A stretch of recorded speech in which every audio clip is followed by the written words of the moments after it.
Et si je vous disais que la façon dont vous dépensez votre budget marketing aujourd'hui ne vous permet que de toucher 5% de vos clients potentiels ? La lead generation, telle que vous la pratiquez aujourd'hui, ça fonctionne et il faut continuer à le faire. Pour autant, elle ne vous permet que de parler aux quelques pourcents de votre marché qui sont déjà prêts à prendre leurs décisions. La demand generation, elle, permet d'éveiller l'intérêt de vos prospects avant même qu'ils aient conscience de leurs besoins. Explication. Une grande partie des mécaniques marketing B2B aujourd'hui se concentrent sur les leads chauds, ceux qui sont déjà prêts à prendre une décision et qui sont en recherche active. La lead gen, c'est nécessaire, ça marche, et c'est sans doute la meilleure façon pour générer des ventes rapidement. Ça fait 15 ans qu'on la pratique, on connaît, on l'a optimisée. Je récupère des données, je les passe aux commerciaux, ils la qualifient, font des rendez-vous, des opportunités, et une certaine partie va closer. Et ça marche. Dans une approche lead generation, l'objectif pour le marketing, c'est de capter l'attention de ses cibles, de récupérer les contacts et de les passer rapidement aux commerciaux après les avoir plus ou moins qualifiés. On entre dans le fameux funnel avec ses leads, ses MQL, leads qualifiés par le marketing, et ses SQL, leads qualifiés par les sales, par les commerciaux. Pour générer ces leads, on va s'attacher à créer des lead magnets, des aimants à leads qui en quelque sorte vont permettre de les offrir pour récupérer des coordonnées. Ces lead magnets peuvent prendre plein de formes différentes, et notamment des contenus, comme par exemple des cahiers des charges prêts à remplir, des comparatifs entre plusieurs solutions, ou encore d'autres formes de contenu. Et on peut ajouter à cela des portes d'entrée un peu plus proches de la décision, comme par exemple une demande de rendez-vous avec un commercial, une prise de rendez-vous pour une démo, ou un formulaire contact dans lequel le prospect va exprimer son besoin. Tout cela va être poussé par mail, par AS, par des canaux sur lesquels on va aller chercher des contacts pour les passer aux commerciaux s'ils sont suffisamment qualifiés, et ça en sera à peu près fini du travail du marketing qui va être évalué sur le nombre de MQL générés pour les commerciaux. Si la lead gen fonctionne encore, elle ne suffit malheureusement pas toujours à atteindre des objectifs. Plusieurs raisons à cela. La concurrence s'est renforcée.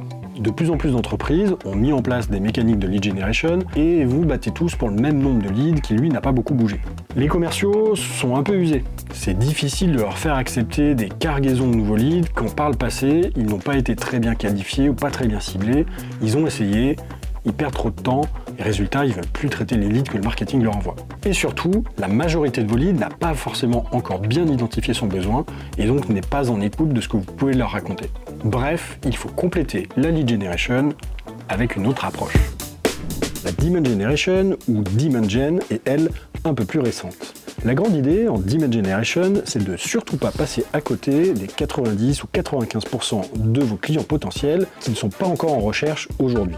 On va pour cela se mettre en tête d'éduquer et de faire de la pédagogie sur les enjeux, sur les problématiques de son marché et de ses thématiques. Cela va permettre de créer sa propre audience, de la fidéliser dans la durée et ainsi de pouvoir montrer et prouver son expertise. Lorsque vos prospects se tourneront naturellement vers vous, c'est ça le côté être en demande, ils auront un a priori positif sur vos services, sur ce que vous faites et le travail des commerciaux sera beaucoup plus facile. Dans l'approche demand generation, les actions à mettre en place sont du coup un peu différentes. Tout d'abord, on va accélérer la production de contenu haut de funnel. Par exemple, des articles de blog qui vont expliquer des sujets et prendre des positions SEO. Des webinars où on va montrer des cas d'usage ou revenir sur un changement de réglementation ou des problématiques de mise en place d'un sujet ou d'un autre. Une série de vidéos explicatives qui seront finalement presque des petits modules de formation. Ou encore, par exemple, des infographies ou des animations visuelles qui vont permettre de montrer et de vulgariser quelque chose de complexe.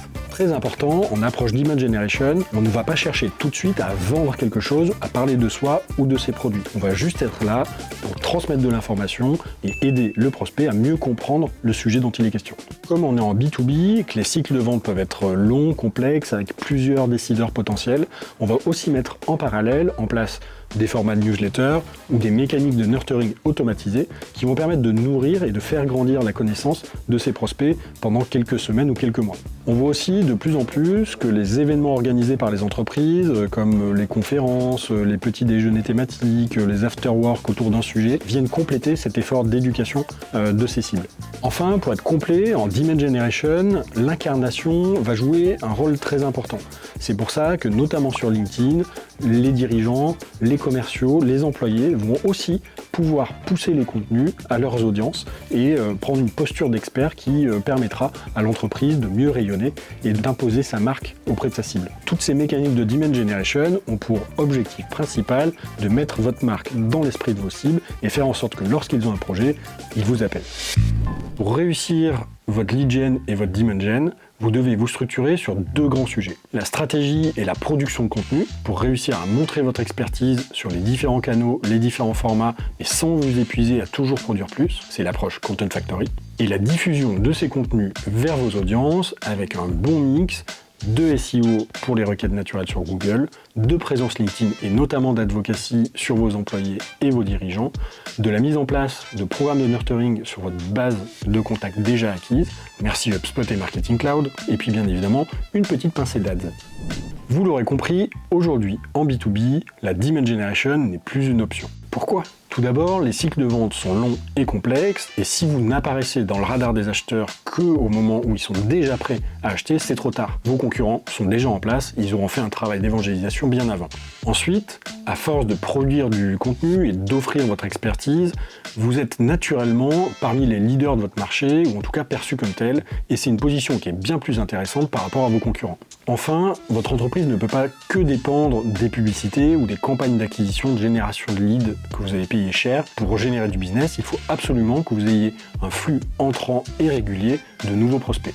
La demand gen permet de jouer sur différents indicateurs, différents KPI que vous allez pouvoir suivre pour en juger l'efficacité sur vos ventes. Augmentation du nombre de demandes entrantes, bien sûr. Réduction de la durée de cycle de vente, puisque vos contacts arrivent avec déjà un a priori positif et en ayant déjà compris un certain nombre de choses dans votre thématique.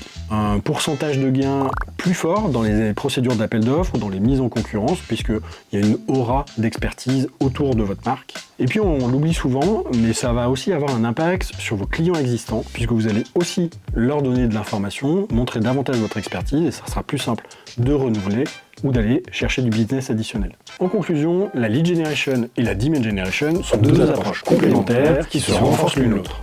Elles répondent différemment à un objectif qui est commun, celui de développer le nombre d'opportunités commerciales et bien évidemment votre chiffre d'affaires.